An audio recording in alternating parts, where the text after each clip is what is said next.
Hey, it's Celia in the Sonic Cathedral at WNXP on the record with Orion Sun, who just wowed us with a couple songs off the new record. Thank you so much for being here. Thank you for having me. I'm like It's awesome. easing into Nashville a little bit.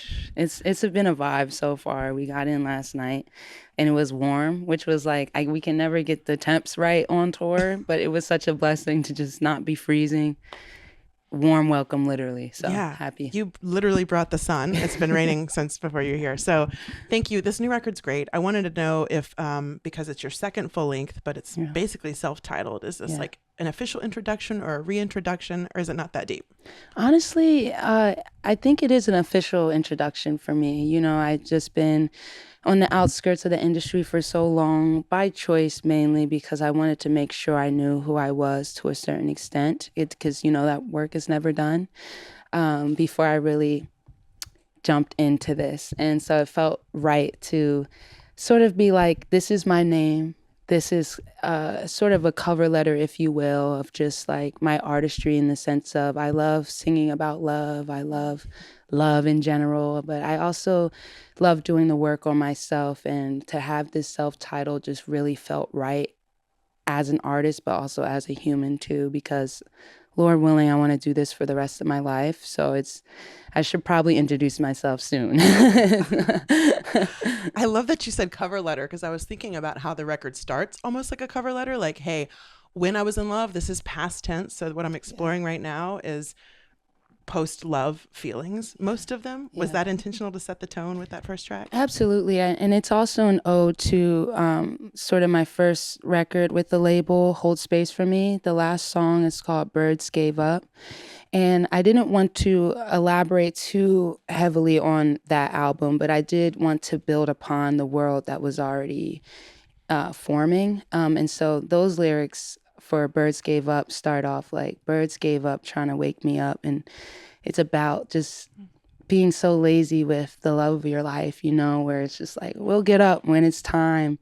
And so fast forward to now, when I was in love, one of the first lines in that song is, when I was in love, the birds sang to us, only us. And it's just sort of kind of putting a bow on that era of my life, but also that style of my artistry. Like I made that whole record by myself, Hold Space for Me, with the help of like Jake Aaron and Joe Viciano helped mixing it too. But Orion was the first time I really collaborated with different producers and sort of opened my world up in that way. So it was a little scary, but worth it. But I always wanted to make sure that I wasn't deviating too far from what was already being built. So I'm really happy you peeped that. It is a step on that same foundation up, but also I view it as a catalyst where it's more so like a trampoline step than a concrete one.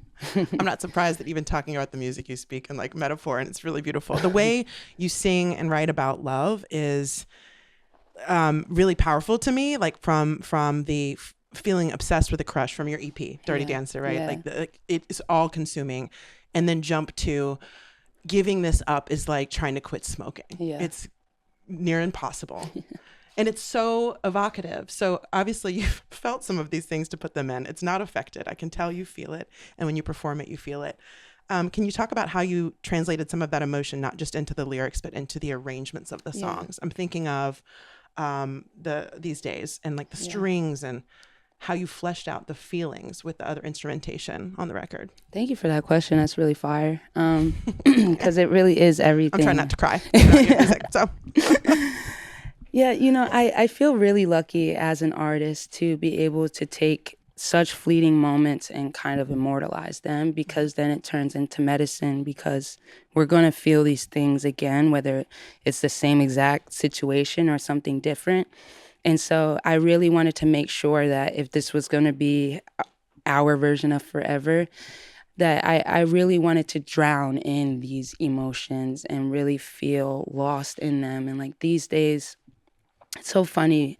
We had such a drum debate for the longest because they were like, hey, we should put rhythm in here. And to be fair, I did try everything. And I just felt like, you know, this feels good with just the strings, just the guitar, just the bass, because it flows, like it has a rhythm in itself, you know. And so making those kind of choices, following your gut in those kinds of directions, even if it's not the most popular, is worth it, because you do get to drown in those feelings instead of being like, okay, but where are people listening to this? Like, we should put a drum on here just just to have like, no, like I wasn't feeling drums when I was feeling this vibe, you know. You know what I'm saying? So not to be that literal, but it is that literal in the sense that, like, I want to make sure everything's in the sonics world marry really nicely with not only my words but my vocals too, because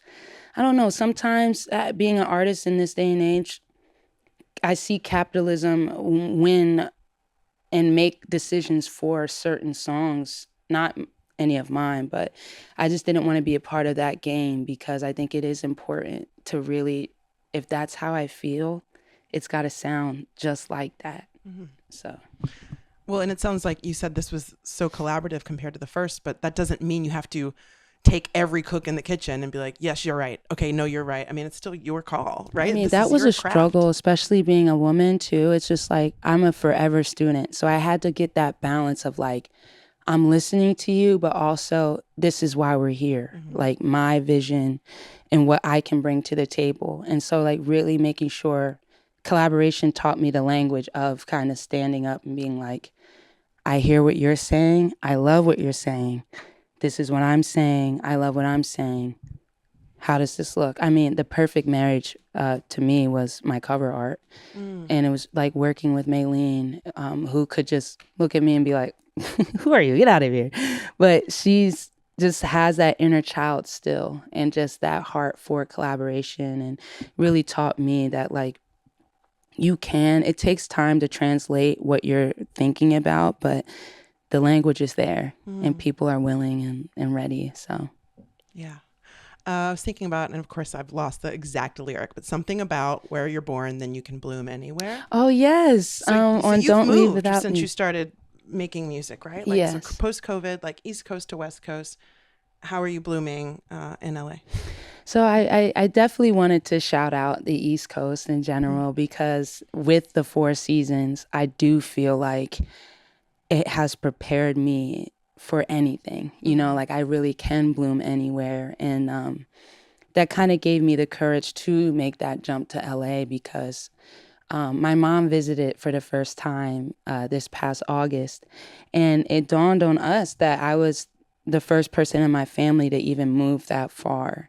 And so it did take a lot of courage. It took a lot of stuff that you don't really think about when you're just on a mission, you know what I mean? But then when you have time to process, it's like, oh, wow, like this is kind of scary, but I've always been ready, you know? And it took some time to really sit with that, to realize that I'm right where I need to be. It's fresh. It's something that I'm still in the honeymoon phase about. So I know you hear stuff about LA and it's probably true, but it's not my truth yet, I guess. So I'm grateful for that. And when you say you were sort of prepared for this and born for this, like because of the way you were raised, because the East Coast like makes you hardy to grow anywhere, is that what you mean? Honestly, all the above. Yeah, because it's like, it was a culture shock moving to the West, where I'm like, whoa, this is different. Like, I remember going into studios when I first started going out there, just ready to get to it. And they're like, oh, well, you trying to get something to eat? I'm like, everybody's so chill. Y'all ain't eat before we came? like, no, come on. But being out there, it taught me like, oh, it's dope to like build relationship. Like, I've started, you know, when I started music, it was very insular. So I wasn't used to even explaining like what I hear, what I wanted. I'm just doing. So it felt really dope to kind of, collaborate and everything that means. But it definitely didn't come as natural to me as like I don't know, like a group project would or something. It was very hard. Project. It's hard to unlearn just doing everything yourself. Yeah. Right. I didn't realize that the collaboration is its own language. Because I'm like in studios where I'm like, oh yeah, we need to put that here and that here. And like, I'm the only one that hears that. Or vice versa, where I'm like, I don't understand what you're talking about. And then they do it and I'm like, oh, that's brilliant.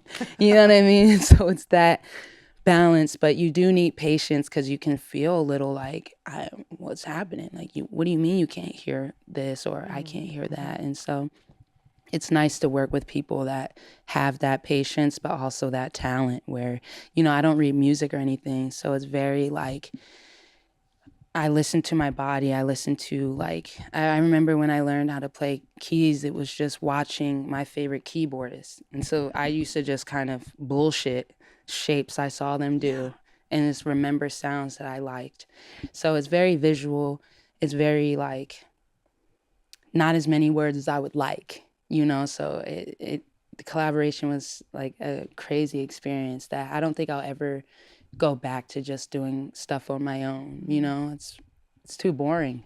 This has radicalized you in the best way. Yeah, totally. And it's like, that's how music used to be made. Like it trips me out, like looking at Aretha Franklin or Billie Holiday just standing around a piano. Like for me to do that, we would have to know each other for like 2 months. Like, but I'm getting better at that kind of vulnerability coming out, and with just the people that I meet, they understand like the space has to be safe for anything good to happen.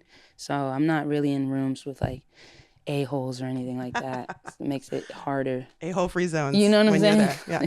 Thank God. I was noticing just a few weeks ago on tour, there was some exchange you had with fans on Instagram. It was very like practical, like, hey, I left something at Powell's Books, right, in Portland. Can you go grab it for me? And then you can get into the sold out show. Yeah. And I thought that was so sweet because it was so real time and so innovative and yet, like I said, practical. Yeah. I wonder, since your first record came out as the pandemic hit, how you've grown your relationship with your fans, like on social media, but also live in person, like when you can tour now. Oh man, I was really thinking about this heavily. We had a show in New York at Brooklyn Steel, and I remember I played Brooklyn Steel before in 2020 when my first album came out, but it was to an empty room, and they had a projection screen coming down from the ceiling. And I was doing a set, and after every song, I saw clap emojis, and I would have to read like maybe 3 or 4 or 5 comments before going on to the next one. And I remember being like, looking out into that room, being like, "Is this the new normal?" Like I was so scared, but also grateful that I still had opportunities to promote my record because like it was my first record with a label. I'm like, what? Like. I'm gonna try, but to come back 4 years later and just see it was sold out, packed out. The emojis were in real life, and it really just, I guess the first feeling I felt was gratitude because I remember a lot of people sort of giving up on art around that 2022 and. Just really trying to figure out a different way. But I'm really grateful that it's just more than like I have to do this, and so I'm really happy that my fans are still here and I'm gaining new ones.